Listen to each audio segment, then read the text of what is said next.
The man drove home after a long day, his hands tired from work and his mind craving peace. He parked his truck in the driveway and glanced toward his garage, that old two-door building where he kept everything. His hunting gear, his tools, the old furniture he promised himself he would fix someday, boxes stacked from years of life, memories tucked away, the kind of garage that held history more than junk. To him it was order in his own way, not chaos, but to others it looked crowded, messy, imperfect, as if they could not understand that some things carried value even if they weren't shiny or new. He stepped out of the truck, his boots crunching the gravel, and that's when his eyes landed on it, an envelope, white and bold, taped to the middle of his garage door. His heart sank immediately because he knew that kind of letter. Stiff paper slapped against wood like a threat. His pace quickened, his chest tightening. He ripped it free and tore it open right there in the driveway. His eyes moving across the first line and his blood boiling. Notice of lawsuit, HOA violation. His fingers trembled as he read the rest, accusing him of being a hoarder, accusing him of keeping dangerous clutter that ruined the image of the neighborhood. The words dripped with false authority, claiming he had 30 days to clean it all out or face court, and then the signature at the bottom confirmed what he already knew. The HOA lawyer had signed it, backed by Karen, the HOA president, the woman who never missed a chance to push her power on him. His jaw tightened so hard it hurt. His fists curled around the paper until it crumpled in his hand.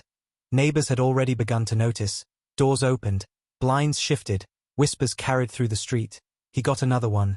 This time it's serious, the lawyer is involved. A couple across the road stood together shaking their heads, and at the corner of the sidewalk stood Karen herself. Her arms crossed, her lips curled in that smug smile that made his blood burn hotter.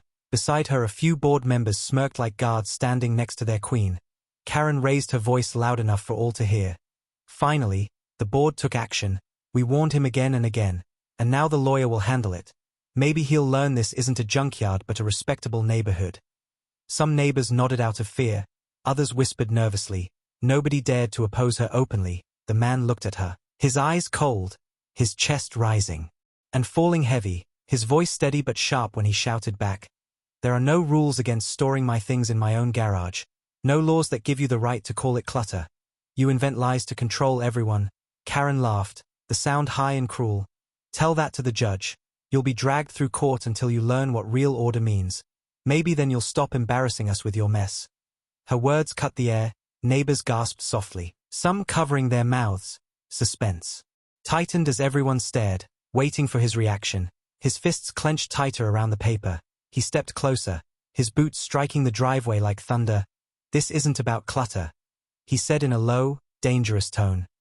This is about power, about you trying to control me the way you've controlled everyone else, but you've gone too far. Karen tilted her head, her smile widening as if she enjoyed his anger. Too far, she mocked. No, I'm just getting started. The HOA will bury you if you don't obey.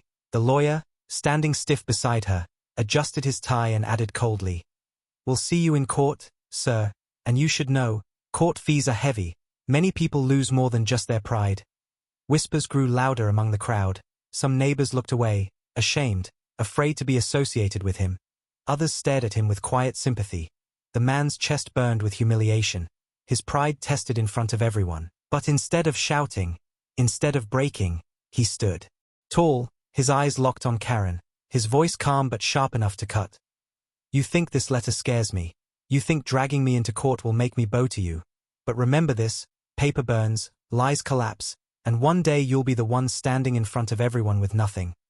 The street went silent, the neighbors frozen. Karen's smile flickered for a second before returning, but he had already seen the crack in her confidence. He turned and walked back toward his garage, the letter still crumpled in his hand, his boots heavy, his shoulders square. He opened the garage door and stood inside for a long moment, looking at the stacks of boxes, the tools lined on the shelves, the dust on the old hunting bow his father once gave him. To him it wasn't clutter, it was life, it was memory, it was survival. He whispered under his breath. They think they can take this from me. They think they can shame me, but they don't know what's coming. The suspense wrapped around him like a storm cloud, neighbors still whispering outside, Karen still smirking in the street. But the man's mind had already shifted, anger hardening into resolve, because he realized in that moment the fight was no longer about fines, no longer about a messy garage. It was about who truly held power, and as he closed the door slowly, the last light of day cutting across his face, one thing was clear: this battle had only begun. The HOA meeting hall was crowded that evening, every chair filled, neighbors standing along the walls, whispers buzzing like restless bees. The man entered quietly, the lawsuit letter folded in his pocket. His face calm but his chest burning with silent rage. He knew Karen would use this meeting as a stage. She always did. She loved the spotlight, loved the power of speaking in front of everyone and making herself look untouchable. As he took a seat near the back, all eyes followed him, some filled with pity, some with curiosity, and a few with fear. At the front of the room, Karen stood with her perfect hair and sharp suit, the HOA lawyer beside her adjusting his tie. Their papers stacked on the table like weapons. Karen tapped the microphone, her smirk widening when she saw the man sitting in the crowd. "Order, everyone, order," she called, her voice dripping with false sweetness. "We have very serious matters tonight, a matter that affects the entire community's reputation." She lifted the crumpled letter he had thrown back at her yesterday, holding it up for all to see. "This is a notice of violation and lawsuit served to one of our residents, who refuses to take responsibility for the disgraceful state of his property, particularly his garage, which has become a hazard, a mess, and an embarrassment to us all." Gasps rose, whispers spread. Some neighbors exchanged nervous glances. Karen's smile widened as she smelled their fear. She leaned closer to the microphone, her words sharp like knives. "Imagine children walking by and seeing that kind of filth. Imagine guests visiting and thinking we are a community of hoarders. Is that what we want to be known for? No, we deserve better. We demand order." The lawyer stepped forward, his voice cold and smooth. "The HOA has full authority to enforce community standards, and when violations are ignored, we escalate to legal action. The court will decide if this resident fails to comply, and he will face fines, fees, and potential foreclosure if necessary." The room went silent, the threat heavy in the air.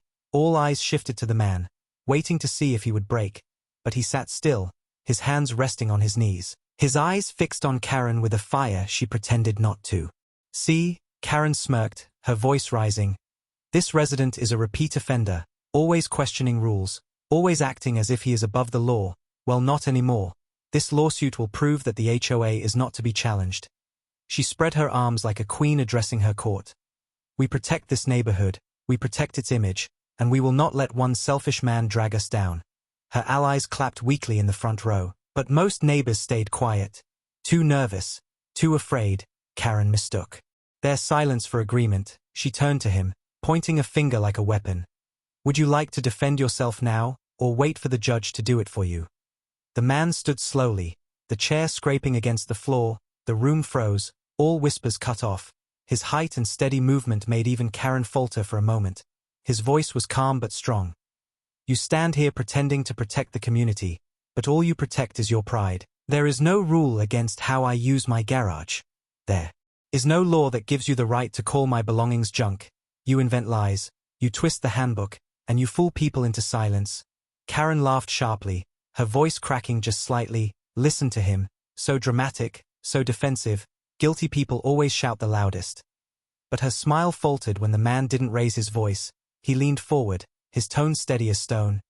"I will not bow to you, not here, not in court, not ever. You think this is about a garage, but it is about power. And one day everyone in this room will see the truth of what you are." A ripple moved through the crowd, neighbors shifting in their seats, their eyes wide. Karen snapped back. "Sit down. You don't control this meeting, I do. Your arrogance will destroy you." But her words trembled faintly, her mask cracking as the neighbors sensed his strength. The lawyer cleared his throat, trying to regain control. "The court date is set, sir, and I strongly suggest you prepare your defense. You will lose if you continue this foolishness." The man's eyes narrowed, his voice low but sharp. "We'll see who loses." He turned and walked out of the hall, the whispers rising behind him, some shocked, some impressed. Karen shouting into the microphone to cover her unease. "He thinks he's strong, but he will fall. The HOA always wins." But deep down she felt the first chill of doubt, because for the first time, her mocking trial hadn't silenced him. It had awakened something much more dangerous: suspense. Hung heavy in the hall, neighbors exchanging glances, and though Karen smiled, Her eyes flickered with unease. The man had not been broken. He had only begun to fight. That night the man did not sleep. He sat at his desk with the lawsuit letter lying crumpled beside his laptop. The words burned into his mind. The threats of Karen and her lawyer echoing like poison. But instead of fear it filled him with a different fire. He knew shouting at them would not win. He knew arguing at meetings only gave her more stage to mock him. If he wanted to defeat her he had to strike where she least expected. So he began digging. He opened public records, county land databases, old meeting notes from the HOA website. His eyes scanning line after line, hour after hour. His fingers tapping across the keyboard as if he were hunting through shadows. At first there was nothing but boring lists of budgets and maintenance expenses. But then something odd appeared. The HOA's office building, the place where Karen held her meetings, where she acted like a queen on her throne, wasn't owned by the HOA at all. It was leased, month to month. The contract written years ago with a landlord who lived outside town. His heart pounded harder as he leaned closer. The lease was almost up. The landlord had even placed a small note in county files about selling the property. The HOA had no deed, no control, they were just tenants. And soon they might not even have that.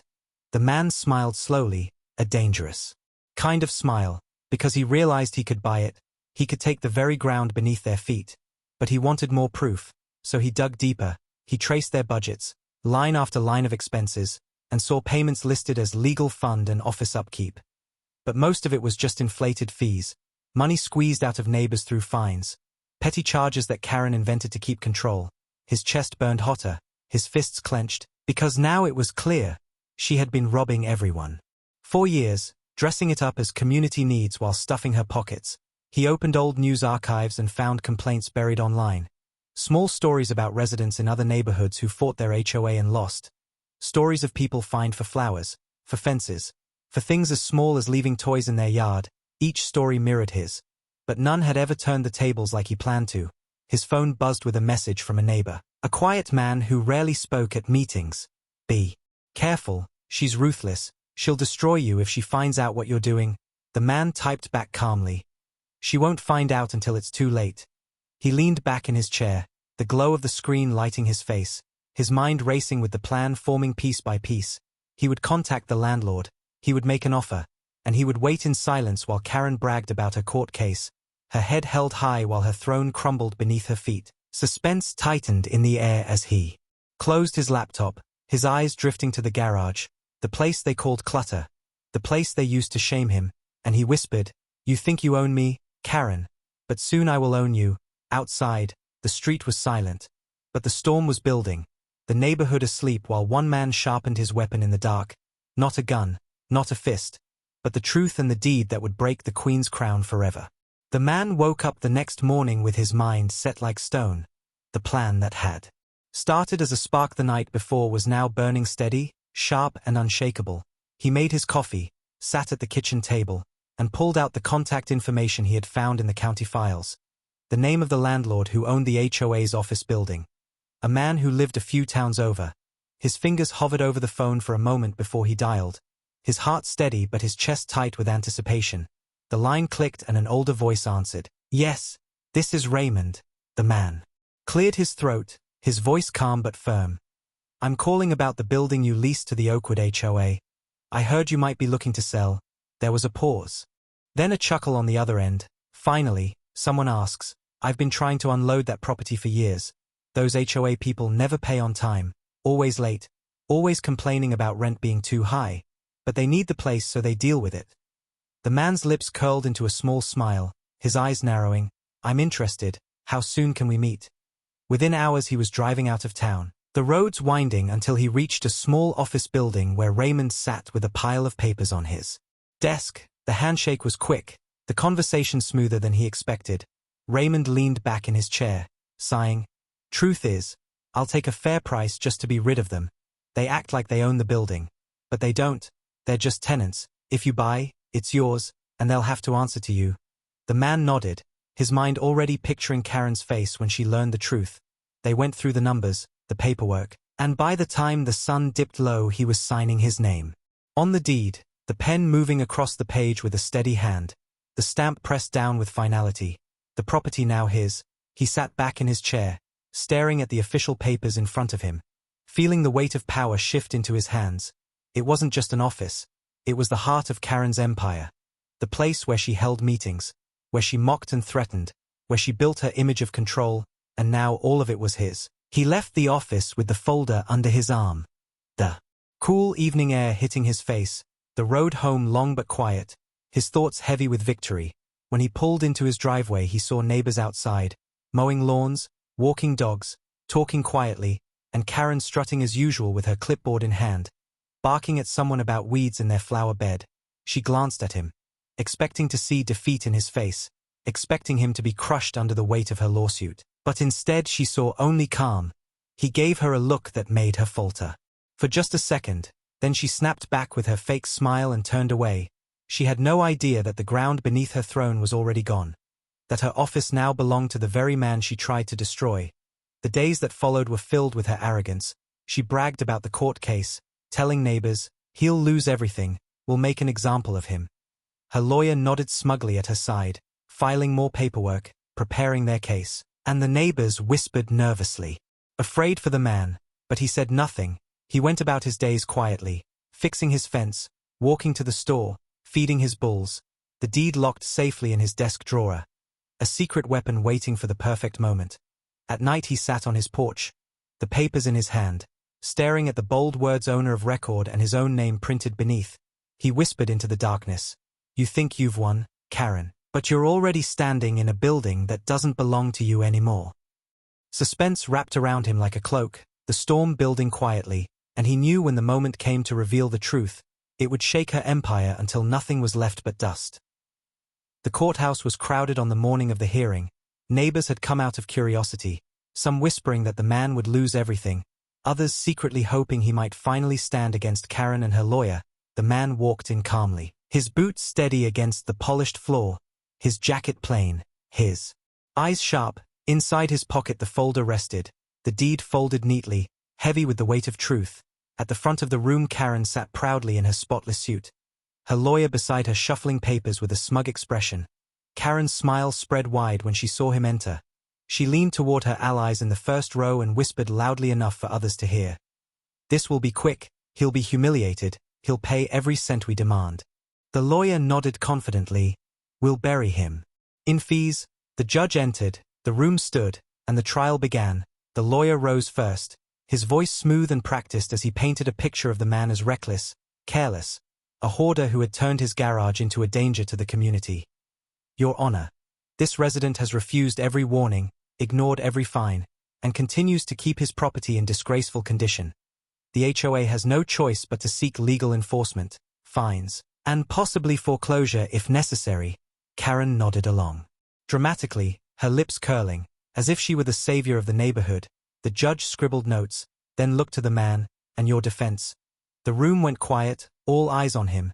Karen leaned back in her chair with a smirk, expecting him to stumble, to beg, but instead he stood tall, his voice steady and clear. "This case is built on lies. There are no rules in the HOA handbook against storing belongings in my garage. There is no law against it, and they know it. This lawsuit is not about community, it is about control." Karen laughed loudly, interrupting, "Oh please, everyone here knows you're lying, you're selfish, you're messy, and you don't belong in this neighborhood." The judge raised a hand sharply, "Order, let him finish." The man's eyes locked on Karen, his voice lower now, calm but heavy. "You say I don't belong, but maybe the truth is you don't belong, because you don't even own the ground you sit on." The crowd stirred, confused, whispers spreading like sparks. The lawyer frowned, "Irrelevant, Your Honor. This is about his garage, not property records." But the man reached into his jacket, slowly pulling out the folder, opening it with deliberate care, and he held up the papers for the court to see. "This," he said firmly, "is the deed to the HOA office building, purchased legally and recorded with the county. As of last month, I own it, not the HOA, not Karen, me." The courtroom gasped, a wave of shock breaking over the room. Neighbors leaned forward, eyes wide, cameras clicked from phones held high. The judge took the papers, flipping through them, his eyes scanning the official stamps, his brow lifting in surprise. "These appear to be valid, Mr. Raymond's signature, notarized, filed with the county." The lawyer stammered, his face pale. This is impossible. Karen shot to her feet, her voice shrieking. He's lying. This is fake. He tricked us. Those papers mean nothing. But the judge's gavel slammed down hard. Silence. The deed is real. The building is his. Karen's face drained of color, her hands shaking as she tried to argue. No, no. The HOA needs that office. We can't function without it. He can't do this. The man's voice cut across hers, steady and merciless. You dragged me to court over lies. You tried to bankrupt me over a garage. But while you mocked me, I bought the very ground under your feet. Now you are the tenants, and I am the landlord. The room exploded in whispers, neighbors gasping, some even smiling. Finally seeing Karen undone, her allies shrank in their seats. The lawyer wiped sweat from his brow, and Karen stood trembling, her voice breaking as she shouted, "You'll regret this. You can't take this from me. I am the HOA president." The judge slammed the gavel again. Enough, case dismissed. The lawsuit is invalid. And as for this office matter, that is no longer before this court. But it is clear who holds the deed. The man folded his papers calmly, slid them back into his folder, and walked out without another word, leaving Karen screaming after him, her shrill voice echoing through the hall. "You can't do this to me, you'll regret it." But nobody listened. The neighbor's eyes followed only him, the man who had turned a false trial into a crushing truth. Suspense lingered heavy as he stepped out into the sunlight, his boots steady, his expression calm. But inside him a quiet fire burned, because the war was not over, it had only just begun. The news spread faster than wildfire. By the next morning the entire neighborhood knew the truth. The man owned the HOA office building. Whispers followed Karen everywhere, her perfect mask slipping as she stormed from house to house trying to rally support. But no one looked her in the eye anymore. Some closed their doors, others shook their heads. The confidence she once carried was gone, and in its place was desperation. The man meanwhile prepared his next move. He had let her humiliate him in public for too long. Now it was her turn to taste humiliation in front of everyone. He called the locksmith, he called the workers, and he called the county to make sure the eviction papers were served properly. By noon a small crowd had gathered near the HOA office, curious to see what would happen. The once proud brick building stood in silence, its windows reflecting the sun. But the energy around it felt different, tense, heavy, like everyone knew a storm was about to break. The locksmith's drill whirred loudly as he removed the old lock from the front door, replacing it with a new one under the man's command. A fresh silver padlock snapped shut with finality, and then the workers began unloading boxes with a bold red sign that read property under new ownership. Tenants to vacate immediately. Gasps spread through the crowd. Phones rose into the air to record, and whispers turned into laughter when they saw Karen marching up the street, her lawyer scurrying behind her with a briefcase in his hand. Karen's face was red, her voice already raised. "What is going on here? You can't do this. This is HOA property." The man turned calmly, holding the eviction notice in his hand, his voice steady but loud enough for all to hear. "Not anymore. The building belongs to me. You have 72 hours to vacate, and after that, anything left inside will be removed." The lawyer stepped forward nervously. "This isn't fair. We need time. You can't just..." But the man cut him off. "The deed says otherwise. I am the landlord now. You are just tenants, and your lease is finished." Karen lunged forward, trying to snatch the paper from his hand, but he pulled it back with ease, handing an official copy directly to the lawyer, who stared at it, his face pale, his voice breaking. It's real. It's all legal." Karen spun on him, her eyes wild. "Fight it. Stop this. Do your job." But he only shook his head weakly. "There's nothing I can do. He owns it." The crowd erupted with whispers, some neighbors clapping softly, others laughing quietly, watching the woman who had fined them for every little thing now trembling in the street. Karen screamed, her voice cracking. "You can't do this to me. I built this community. I control it. I am the HOA president." The man stepped closer, his eyes cold, his voice sharp as a blade. "You were the president. But now you're just another tenant being shown the door." She shrieked like a cornered animal, her daughter rushing to hold her back, the lawyer wiping sweat from his forehead. The workers carried boxes out of the office, stacks of files, binders full of HOA records, Karen's old clipboard thrown on top like trash. Neighbors laughed louder now, recording every moment. The mighty queen of the HOA reduced to begging on the pavement. She shouted threats, curses, promises of revenge. But nobody listened. Her empire was crumbling right in front of their eyes. The man stood calm. The eviction notice delivered, the locks changed, the sign posted. And for the first time in years the neighborhood felt like it belonged to the people again. Suspense hung thick in the air as Karen collapsed against her daughter, tears mixing with rage, screaming into the crowd. "This isn't over, I'll destroy him, I'll destroy all of you." But the man only turned away, his voice carrying over his shoulder. "No, Karen, you're finished, and everyone knows it." The crowd roared with approval, and as the sun dipped behind the office building, the padlock glinted in the fading light like a crown ripped from a fallen ruler. The battle was over, but the war had left scars that would never be forgotten. The office building stood silent the next morning, its doors locked, its windows dark, and a bright red sign still hanging across the front. Property under new ownership, no trespassing. The neighbors passed by slowly, some stopping to take pictures, some just standing to stare, because they couldn't believe what they were seeing. For years that building had been Karen's fortress, the place where she ruled with her clipboard and her smug voice, handing out fines like a queen tossing scraps. Now it looked like a tomb, sealed and lifeless. Inside, Karen sat at her kitchen table, her hair a mess, her hands trembling as she clutched her phone, dialing one number after another, lawyers, board members, even old contacts she had used to intimidate people before. But one by one they told her the same thing. There was nothing to be done. The deed was legal. The ownership had changed. She had no power left. Her daughter hovered nearby, pacing nervously. "Mom, maybe it's over. Maybe we should just let it go." But Karen slammed her fist on the table, her eyes burning with rage. "No, I built this. I made them respect me. He stole everything. I'll find a way to take it back. He'll regret this."